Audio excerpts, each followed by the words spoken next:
The truth about the Founding Fathers was never in your textbooks.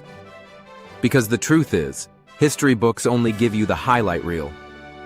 We all grew up hearing about George Washington never telling a lie, about Thomas Jefferson writing the Declaration of Independence, about Benjamin Franklin flying a kite in a thunderstorm. And while those stories make for great classroom lessons, they're just the surface. Behind the polished portraits and marble statues, the Founding Fathers were complicated men. They were flawed, brilliant, quirky, and often way more dramatic than we're told. And today, we're going to peel back those layers. Once you hear these untold stories, you'll never see them the same. So buckle in, this is the untold story of America's Founding Fathers. Part 1.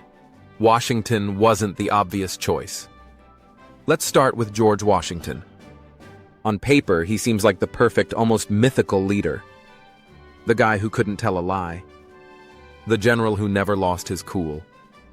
The father of his country. But here's what history books don't always say. Washington wasn't the obvious pick to lead the Continental Army.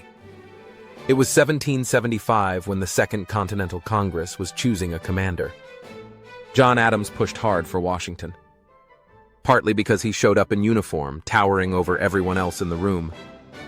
Adams thought, yeah, that's the guy who looks like a general. Washington, though? He didn't even want the job. In his acceptance speech, he told Congress he wasn't equal to the task and begged not to be paid. That's not the Washington you usually hear about, right? And here's the kicker. He lost a lot of battles. The New York campaign was a disaster. His troops were starving at Valley Forge. But his real genius wasn't winning every fight. It was keeping the army together when everyone else thought the cause was lost. His strength wasn't glory, it was grit. And when the war ended, he shocked the world by walking away from power. In an age when generals usually crowned themselves kings, Washington retired to his farm. Even King George III said, if he does that, he'll be the greatest man in the world. Spoiler, he actually did it. Part 2. Franklin the Party Animal. Now, let's talk about Benjamin Franklin, the man who seems to pop up everywhere in American history. Inventor, diplomat, printer, scientist. The guy who gave us bifocals, fire departments, and witty quotes we still use today. But Franklin also had a wild side that textbooks tend to gloss over. For one thing, he was known for being a bit of a party animal. While stationed in France during the Revolution, he became a celebrity. The French adored him. Partly because he leaned into his rustic American image, showing up in fur hats like some backwoods philosopher. And partly because, well, he knew how to have a good time. Franklin was a charmer. He attended salons, flirted with high society women, and lived more like a rock star than a serious diplomat. And yet, beneath all that, he was pulling off some of the most important negotiations of the war. He was convincing France to back the colonies against Britain. Without Franklin's charisma, America might never have gotten French support. Here's another twist. Franklin had a complicated personal life. He had an illegitimate son, William, who ended up becoming a loyalist, fighting against the Revolution. Imagine that, while Franklin was helping birth a new nation, his own son was siding with the king. They never reconciled. History books don't usually linger on that kind of messy detail. Part 3. Jefferson's contradictions. Now Thomas Jefferson. If Franklin was the party animal, Jefferson was the philosopher. He wrote the words that defined America. All men are created equal. And yet, Jefferson's life was full of contradictions. For one, he owned hundreds of enslaved people. Even while writing about freedom, he didn't free most of them. That tension runs right through his legacy. He was also an inventor and dreamer. He designed his own house, Monticello, and filled it with gadgets. Swiveling chairs, dumbwaiters, even a device that let him make multiple copies of letters as he wrote. But for all his brilliance, he was often broke. Jefferson loved books so much that he nearly bankrupted himself building one of the largest private libraries in America. When the Library of Congress burned in 1814, Jefferson sold his collection to replace it, essentially saving the National Library, but also clearing his debts. And here's a quirky fact. Jefferson was obsessed with mastodons. He believed giant creatures still roamed the American wilderness, and he encouraged explorers like Lewis and Clark to look for them. Spoiler, they didn't find any. Part 4. John Adams, the underdog. Next up, John Adams. If Washington was the general, Franklin the charmer, and Jefferson the philosopher, Adams was, well, the underdog. He wasn't the tallest, or the flashiest, or the smoothest talker. But he was fierce, stubborn, and relentless. Adams was one of the earliest voices pushing for independence. He defended it when most delegates thought the idea was crazy. And when others hesitated, he stood up and demanded action. He was the engine behind the Declaration, even if Jefferson ended up writing the draft. But here's the part that's rarely told. Adams was deeply unpopular. He was blunt, argumentative, and didn't care if people liked him. He once said, "I am obnoxious, suspected, and unpopular." He knew it, and yet he pushed forward anyway. Later, as president, he refused to go to war with France even when it made him politically vulnerable, because he thought it wasn't the right move for the country. In the end, he lost re-election, but history has started to look more kindly on him. Adams may not have been loved, but he was principled, and sometimes that matters more. Part 5. Alexander Hamilton, the outsider who shaped it all. Of course, we can't forget Alexander Hamilton. Thanks to Broadway, everyone knows Hamilton. But for centuries, he was the forgotten founder. And honestly, his story is the most dramatic of them all. Born out of wedlock in the Caribbean, orphaned as a kid, Hamilton clawed his way into the American Revolution. He became Washington's right-hand man, then a brilliant lawyer, then the first Secretary of the Treasury. The guy basically created America's financial system from scratch. But Hamilton was also hot-tempered, ambitious, and sometimes reckless. He got into endless feuds. He published scathing essays attacking rivals, even when it damaged his own career. And of course, his story ends in one of the most famous duels in history. He was shot dead by Aaron Burr. What people often forget is just how young he was. Hamilton was only in his late 40s when he died, but he had already reshaped the country. Imagine what else he might have done if he'd lived longer. Part 6. Hidden Figures. Now here's something history books really leave out: the lesser-known founders. Because it wasn't just the Big Five. Take Gouverneur Morris. He actually wrote much of the Constitution's final draft, including the words, "We the people."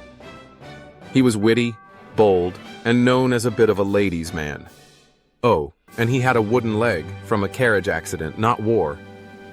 Then there's John Jay, America's first Chief Justice. He helped negotiate the Treaty of Paris that ended the Revolution. But somehow his name barely gets mentioned alongside the others. And let's not forget about the women. Abigail Adams constantly told John to remember the ladies when shaping the new nation. Mercy Otis Warren wrote political plays and histories that fired up revolutionary spirit. Without them, the revolution might have had fewer voices pushing from the sidelines. Part 7. The Myths versus Reality. So why don't we hear these stories in school? Partly because myths are easier to teach. Washington never told a lie sticks better in a kid's memory than Washington lost a bunch of battles but kept morale alive. But the real stories, the human stories, are way more interesting. They remind us that the founders weren't marble statues. They were people. People with flaws, rivalries, quirks, and heartbreaks. Franklin wasn't just a wise old man, he was a celebrity who loved Parisian parties. Jefferson wasn't just a writer, he was a dreamer who believed in mastodons. Hamilton wasn't just a financial genius, he was a scrappy immigrant who fought duels.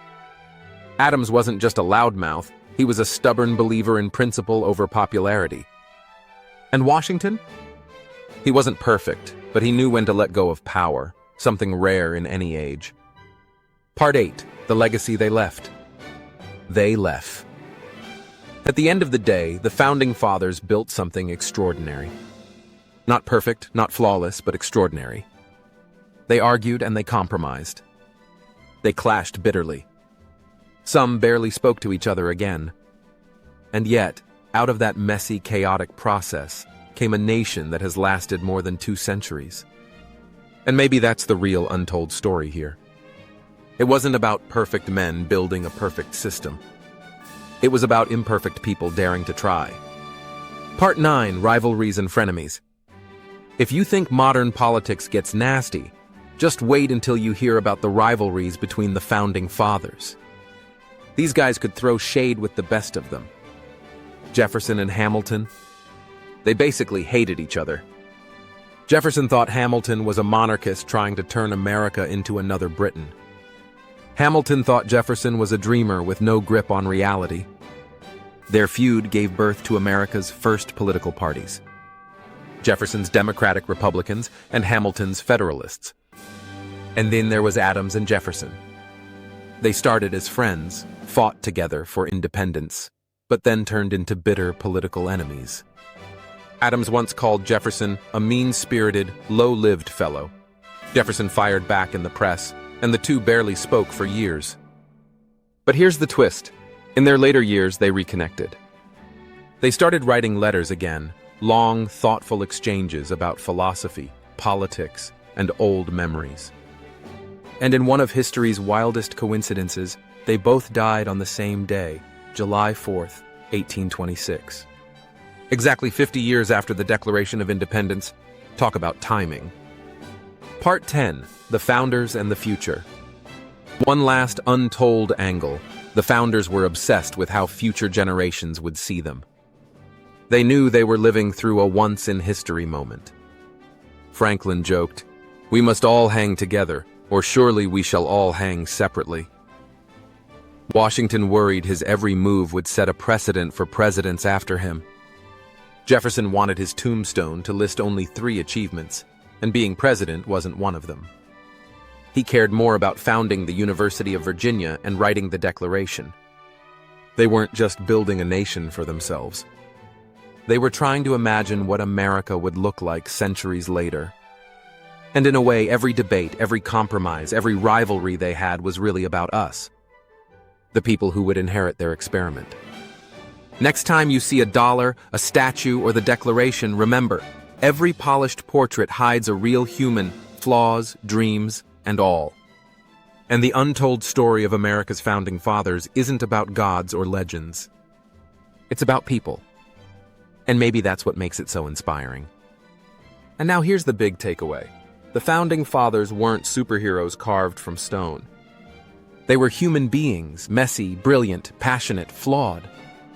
And maybe that's why their story matters so much. If a few imperfect people could unite and change the world, maybe so can we. If you enjoyed discovering the side of history you don't get in textbooks, hit that like button.